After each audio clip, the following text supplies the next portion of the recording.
प्रातः स्मरणी पूज्यपाद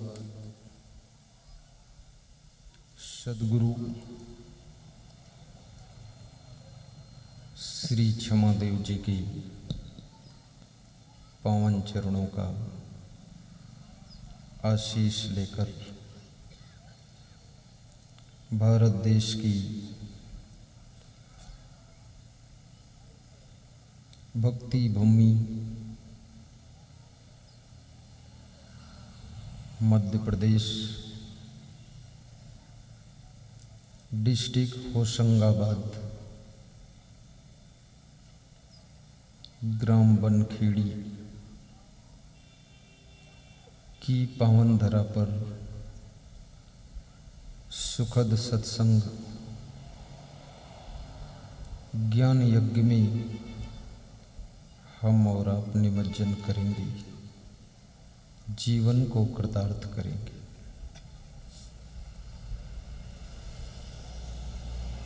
संसार को शांति का संदेश देने वाले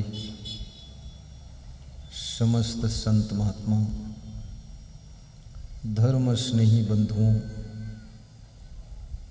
श्रद्धा मूर्ति माताओं बहनों तथा मेरी प्रिय आत्मन बच्चों, आज बड़ी प्रसन्नता की बात है। बनखेड़ी में प्रथम बार मुझे आने का शुभ अवसर प्राप्त हुआ है। नीतिकारों में आपने चाणक्य का नाम सुना होगा। चाणक्य एक ऐसे प्रतिभावान व्यक्ति थे जिनकी एक एक बात में बहुत बड़ा वजन रहता था। सामान्य बुद्धि वालों का मरने के बाद नाम समाप्त हो जाता है। विशेष बुद्धिमान और विशेष कार्य करने वालों का नाम मरने के बाद भी अनेक वर्षों तक जीवित रहता है। और नाम एक बहुत बड़ी चीज होती है। नाम से बड़े बड़े काम होते हैं। नाम पर पूरा अभियान चलता है। गांधी जी के नाम पर आंदोलन चल जाते थे। सुभाष चंद्र बोस के नाम पर लोगों के खून खौल जाते थे। और आज भी चाहे राजनीतिक क्षेत्र हो या सामाजिक क्षेत्र हो या धार्मिक क्षेत्र हो या बिजनेस की फील्ड हो, नाम का खेल वहां चलता है। हल्दीराम के नाम से आंख मूंद करके लोग नमकीन और मीठा खरीद लेते हैं कि हल्दीराम का है तो ठीक ही होगा। उसने नाम भी कितना अच्छा रखा, हल्दीराम। हल्दी एक ऐसी चीज है, रोज किचन में प्रयोग होती है, किसी को भूलेगा भी नहीं। हल्दीराम बड़ा होशियार आदमी था।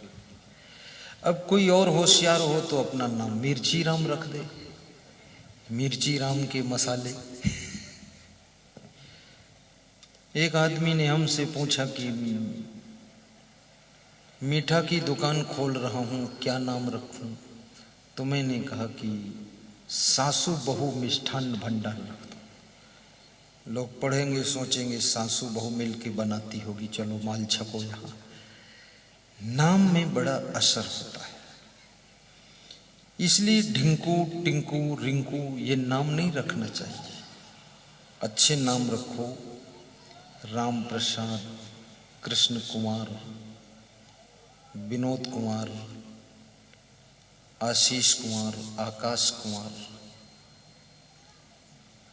आज के युग में नाम भी आधुनिक तरीके के आ चुके हैं। बड़े छोटे छोटे नाम लोग रख रहे हैं और ना बाप को अर्थ मालूम है उस शब्द का, ना माँ को मालूम है। सुंदर नाम होना चाहिए, नाम के पीछे अर्थ भी होना चाहिए। तो चाणक्य का नाम भारत देश में बहुत प्रसिद्ध है। क्योंकि चाणक्य ने बहुत गहरी और अद्भुत बातें कहा है। तो चाणक्य से प्रश्न पूछा गया कि जो राम भगवान हैं, राम भगवान कैसे बन गए थे? सब लोग भगवान नहीं बन पाते हैं, ये राम भगवान यदि बने तो कैसे बने? इनमें क्या विशेषता थी? चाणक्य कहते हैं कि 2 श्लोकों में मैं वर्णन करूंगा जिनमें इतने लक्षण होते हैं वो राम बन जाता है।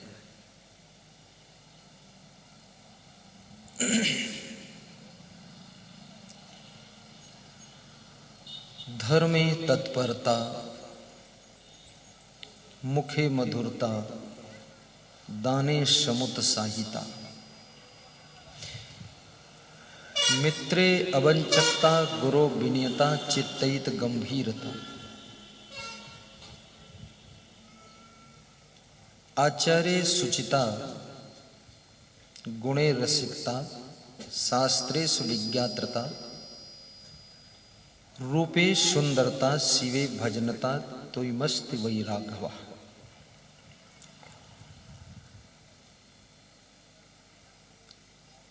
राम वह है जो धर्म के काम के लिए तत्पर रहता है। धर्म शब्द भी बड़ा महत्वपूर्ण शब्द है और धर्म की विभिन्न परिभाषाएं हैं। अपने अपने तरीके से लोग धर्म का मॉडिफिकेशन भी करते हैं, लेकिन मनुष्य मात्र के लिए धर्म एक है, वो है मानव धर्म। और इस मानव ने हिंदू धर्म, मुस्लिम धर्म, सिख धर्म, बौद्ध धर्म, जैन धर्म,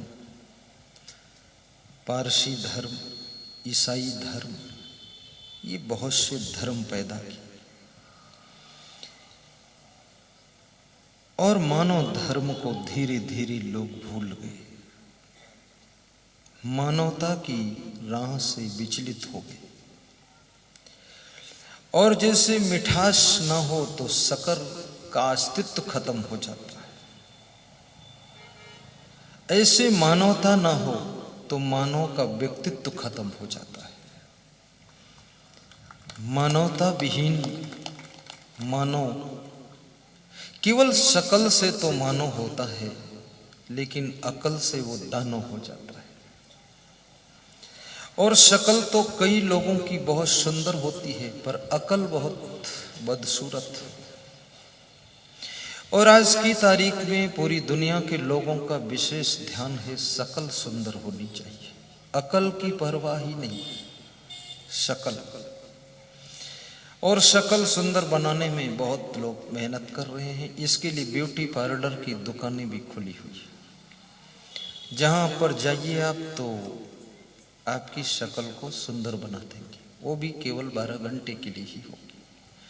अगले दिन रात सोओगे, सवेरे उठोगे, फिर आपकी शक्ल जैसी की तैसी हो जाएगी।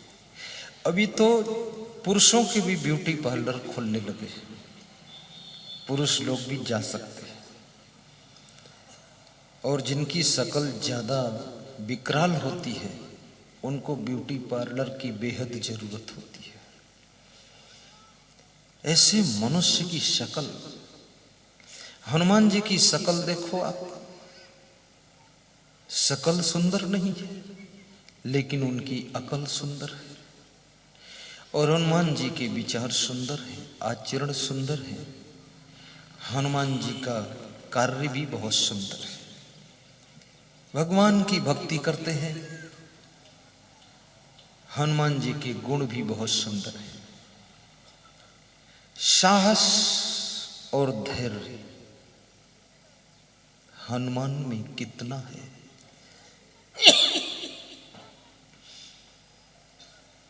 बहुत ज्यादा साहस है।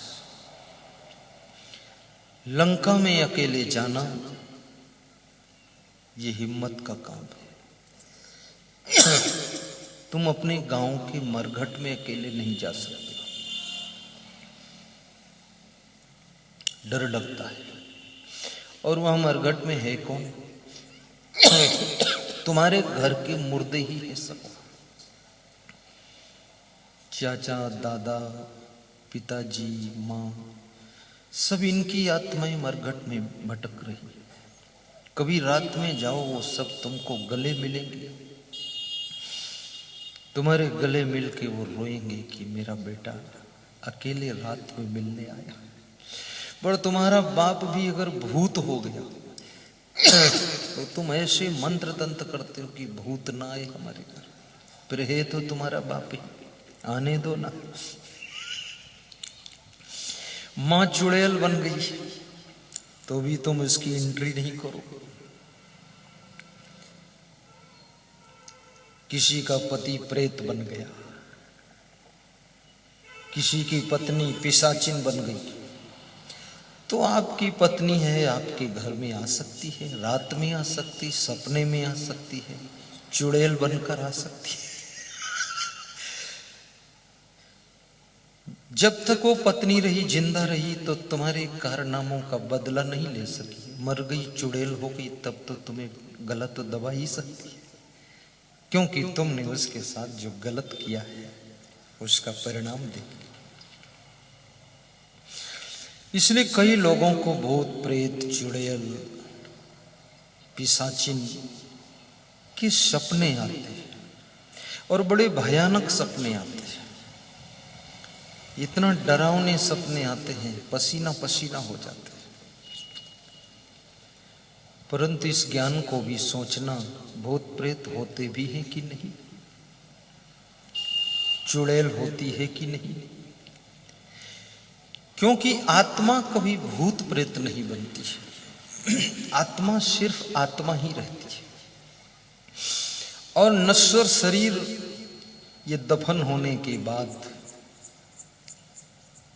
निज निज तत्वों में पृथ्वी, जल, अग्नि, वायु जो महातत्व हैं, इनमें शरीर के तत्व समा जाते हैं। शरीर में भी कुछ मरता नहीं है। पृथ्वी को तुम मार नहीं सकते हो, जल को मिटा नहीं सकते हो, आग को नष्ट नहीं कर सकते हो, हवा को विनष्ट नहीं कर सकते हो। और आपका जो शरीर है ये पृथ्वी, जल, अग्नि, वायु आदि तत्वों से बना हुआ है। जब मृत्यु होती है, शरीर को दफन करते हो, तो पृथ्वी का अंश पृथ्वी में शामिल हो जाता है, अग्नि का अंश अग्नि में, वायु का अंश वायु में, जल का अंश जल में शामिल हो जाता है और ये शरीर बिखर जाता है। ये तो बड़ा आश्चर्य है कि इतना सुंदर शरीर कैसे निर्मित हुआ है। दो पैरों से तुम चलते हो, इन दो हाथों से कितना काम करते हो, और सबको एक एक खोपड़ी मिली है। कितना सोचते हो इस दिमाग से। इस दिमाग से तादाद से ज्यादा सोचने वाले लोग कभी स्वस्थ नहीं रहते। अधिक चिंता करने वाले लोग हमेशा बीमार बने रहते हैं। इस शरीर से बिल्कुल काम न करने वाले लोग बहुत रोगी हो जाते हैं और इस शरीर से बेहद काम करने वाले लोग भी अस्वस्थ हो जाते हैं। इसलिए थोड़ा शरीर को आराम भी दीजिए और थोड़ा सा इससे काम भी लीजिए और थोड़ा इसको भोजन भी ठीक से खिलाइए। ये बड़ा कोमल शरीर है, उल्टा पल्टा खाओगे बीमार हो जाएगा, बिल्कुल नहीं खाओगे तो ये मर जाएगा, ज्यादा खा लोगे तो ये उठ नहीं पाएगा, हंसोगे नहीं तो ये बड़ा रोगी हो जाएगा, खुश रहोगे तो हल्का फुल्का रहेगा, मुस्कुराते रहोगे तो बड़ा आनंद आएगा। दुनिया के झमेले कभी कम नहीं होंगे। अफसोस बस यही है कि रोज तुम नहीं होगे, झमेले कम नहीं होंगे। ये लफड़ा तो सबके साथ लगा हुआ है। भगवान राम के साथ में भी था। तो भगवान में पहला लक्षण था धर्म में तत्परता, और भगवान राम में जो गुण था धर्म के लिए तत्पर रहना। अब तुम भगवान का आशीर्वाद पाना चाहते हो, भगवान की कृपा पाना चाहते हो, भगवान को खुश करना चाहते हो, कभी साईं बाबा के मंदिर में जाते हो, हनुमान जी के मंदिर में जाते हो, ये भगवान, और उनसे मांगते बहुत हो। भगवान समझ जाता है ये भगत नहीं आया, मंगता आया है। इतना मांग लेते हो कि भगवान का पूरा स्टोर खाली हो जाए। शादी भी मांगते हो, बच्चे भी मांगते हो, मकान भी मांगते हो, गाड़ी लाड़ी बाड़ी साड़ी सब मांगते हो, खेती मांगते हो, भैंस दूध कम दे रही वो भी भगवान से मांगते हो, क्या क्या सब कुछ मांग लेते हो। भगवान के पास में मंगता बनकर मत जाओ, दाता बन करके जाओ, क्योंकि दाता एक राम है। तुम भी दाता बनो तो उसके साथ मैच कर जाएगा, दाता बन जाए। और ज्यादा बड़े दाता न बन सको तो छोटे दाता बनो। हर सर्दी के सीजन में 2 रजाई बनाकर किसी गरीब को दान दे दिया करो, 10 रजाई दान कर दो, 2-4 कंबल दान कर दो, क्षमता है तो 2-4 हजार कंबल दान कर दो। दान करके देखो तो सही। दान करने का मतलब है तुमने खेत में बो दिया है। स्वामी राम सुखदास महाराज का नाम आपने सुना होगा, और नहीं सुना है तो मैं सुना देता हूँ। जो गीता प्रेस के संपादक रह चुके हैं, बहुत अच्छे संत थे, कोमल हृदय के थे, विचार अच्छे थे। उनके शरीर शांत होने के बाद उनके बारे में उनके ड्राइवर ने बताया कि वे रात में 2 बजे गाड़ी में कंबल, चादर, लोटा, गिलास, थाली आदि लेकर के निकलते थे। केवल ड्राइवर साथ में होता था। फुटपाथ पर पड़े लोगों को कंबल ओढ़ा देना, थाली, कटोरी, गिलास रख देना, लोटा। गरीब आदमी है,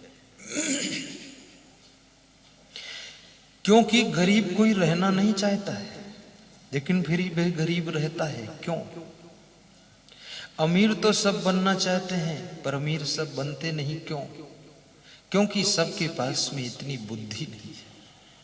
ये मामला सबसे कठिन है, और इतना सॉलिड डिसीजन नहीं है, और कार्य करने की कला भी नहीं है, और सहन शक्ति भी नहीं। ये जितने लोग बहुत धनवान होते हैं ना, इनके पास बुद्धि बहुत होती है, ये बुद्धिमान होते हैं, और बुद्धिमान होने के साथ साथ इनके पास में सहन शक्ति भी बहुत होती है, गम भी बहुत खा लेते हैं। आप देखते होंगे जितना गरीब आदमी होगा उसको गुस्सा ज्यादा आएगा, छोटी सी बात में भड़क जाएगा, तड़क जाएगा, अकड़ जाएगा, भिड़ जाएगा, बोलेगा देख लूंगा तुम। अपने को तो कभी देखता ही नहीं है, वो सबको देखता रहता है। कभी ये देखता नहीं मेरी हालत क्या हो चुकी है। दूसरों से बताता तुमको देख लूंगा। अरे तू अपना घर देख ले, उसी को सुधार दे, मेरे को क्यों देखेगा। अभिमान उसके अंदर बहुत होता। और जहां पर बुद्धिमानी की कमी है, अभिमान की बाहुल्यता है, डिसीजन गलत है, कार्य करने का मन नहीं है, व्यसन विलास में आकर्षण है, वहां पर गरीबी न चाहते हुए भी आती है। जहां क्रोध ज्यादा प्रभाव रखता है, काम करना नहीं चाहते लोग, इच्छा नहीं है कुछ करने की, लेटे रहने की इच्छा है, बैठे रहने की इच्छा है, इधर उधर घूमने की इच्छा है। अनर्थकम विप्रवासम गृहभ्या।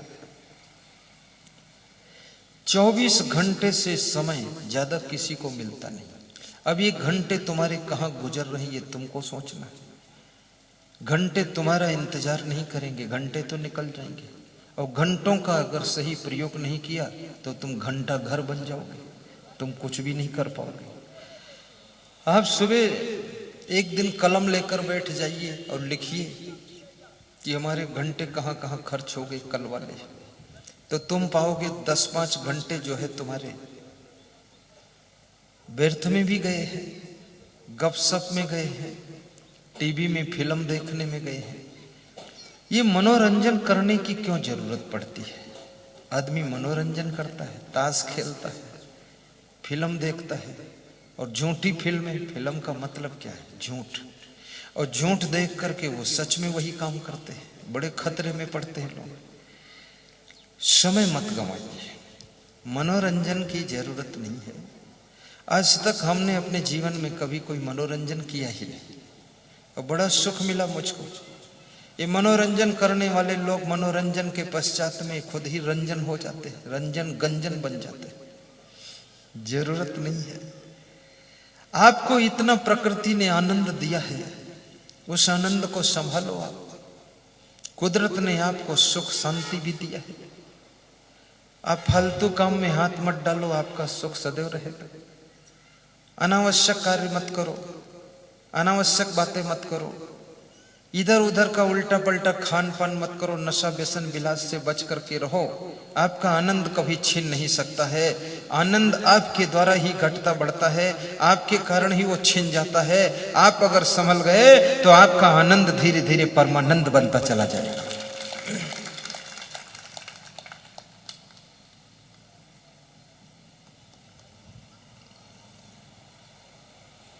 तो धर्म के लिए जो तत्पर है, धर्म कोई छोटी चीज नहीं है। संत का धर्म।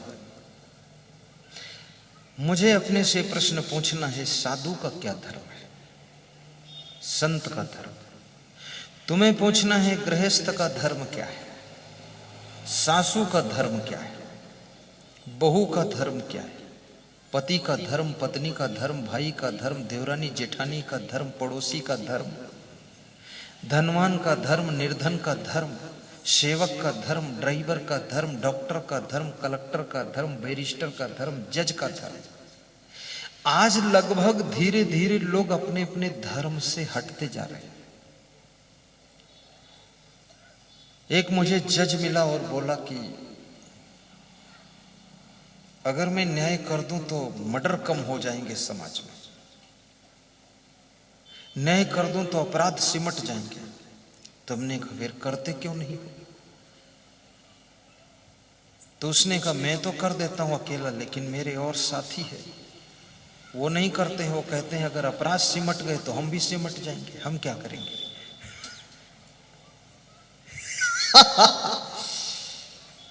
बहुत बड़ी बात है। कितने लोग भीतर से अपराध बढ़ाने की प्लानिंग रखते हैं कि अपराध होना चाहिए। नहीं, मैं क्या करूंगा?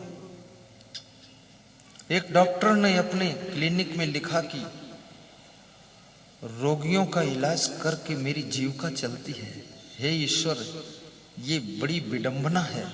मैं नहीं चाहता हूं लोग रोगी हों, लेकिन रोगियों से ही मेरी जीविका चलती है।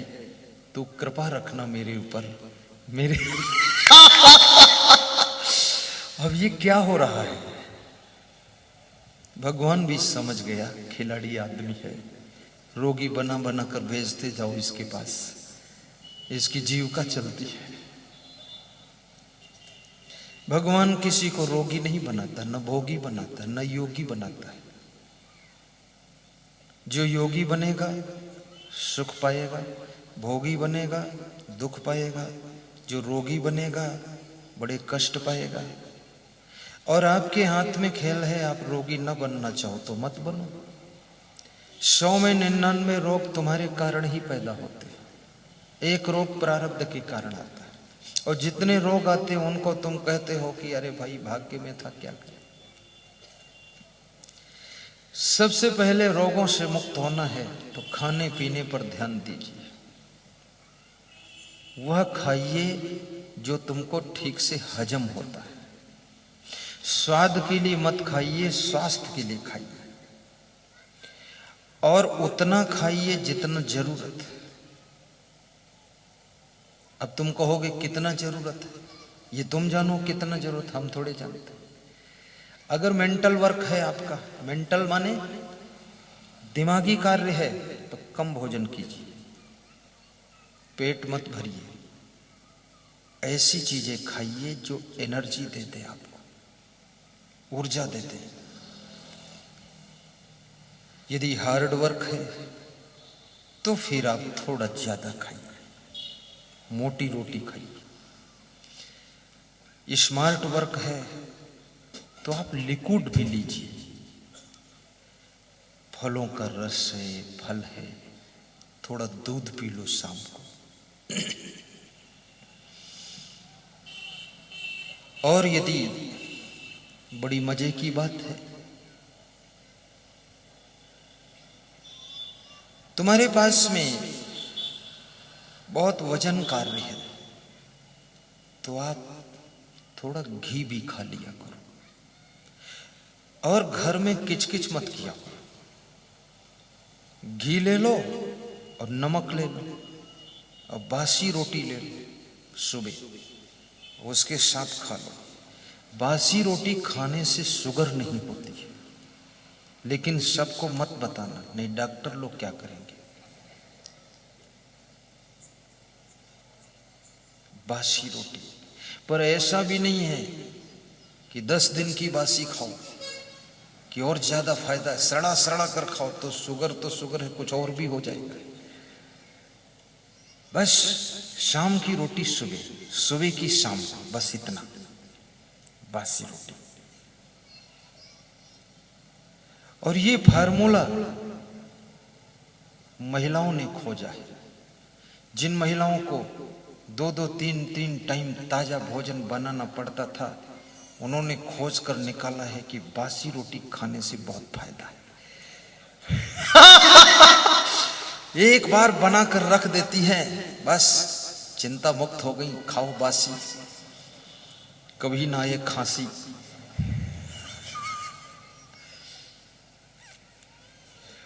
और बासी रोटी में दम है, ये मैं जानता हूं। बचपन में हमने भी खाई थी, इसलिए पता है बासी रोटी।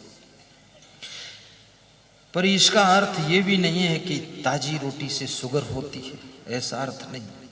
ताजी भी खाइए, बासी कभी कभी। और चबा चबा कर भोजन खाइए, कम से कम 16 बार चबाइए, अधिक से अधिक 32 बार चबाइए, और 20 बार 25 बार चबाइए तो भी ठीक। कितने लोग तो 2 बार ही चबाते हैं और निपटा देते हैं। मुंह में गया कि अंदर पहुंचा। रसोई से महिलाएं रोटी पहुंचा नहीं पाती उनकी थाल में की रोटी गायब, वो भी चिंता कर रही इतना जल्दी कैसे हो गया। और कम भी खाइए और थोड़ा दौड़िए भी, दौड़ लगाइए, पैदल भी चलिए, तेज चाल में पैदल। धीरे धीरे चलने से कोई फायदा नहीं। कितने लोग मॉर्निंग वॉक करने जाते हैं तो ऐसे चलते जैसे बूढ़ा हाथी आ रहा है, पति पत्नी दोनों ढोलम ढोल ठेलम ठेल। हाँ, कोई अर्थ नहीं चलने से। तेज चलो, हाथ सटपट होना चाहिए पूरा, और पसीना निकल जाना चाहिए। स्वस्थ रहने के लिए, रोगी न हो। थोड़ा पत्तियों वाली सब्जी जब तक मिले उसको रोज खाइए, बीमारी मुक्त हो जाओगे। पत्तियों वाला झलरा जो बोलते हो आप उसको, पालक है, बथुआ है, सरसों की पत्ती का है, मूली की पत्ते हैं। कच्चे केला की सब्जी खाइए, बहुत फायदा करेगी।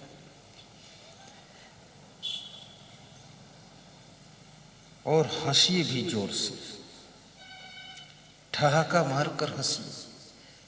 मैं यहां देखता हूं लोगों को हंसी बहुत कम आती है। महिलाएं तो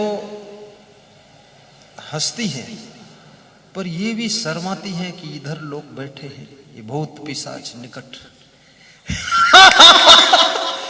अब इनके डर से इनका भी हंसना मुश्किल फंसा है कि यहां हंसोगी तो घर में डांटेगा कि इतना वहां बाबा बाबा क्यों कर रही थी।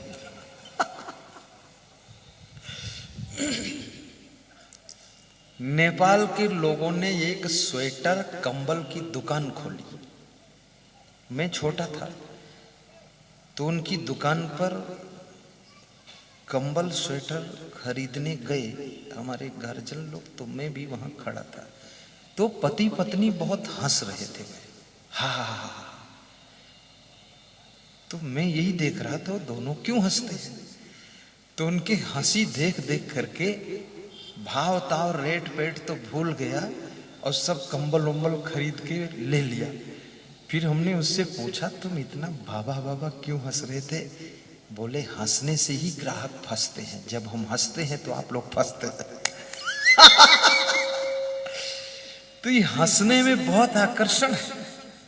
भगवान कृष्ण भी हंसते थे, बहुत हंसते थे। और कृष्ण ने ये पूरी दुनिया को सिखाया है कि हंस करके जीना सीखो।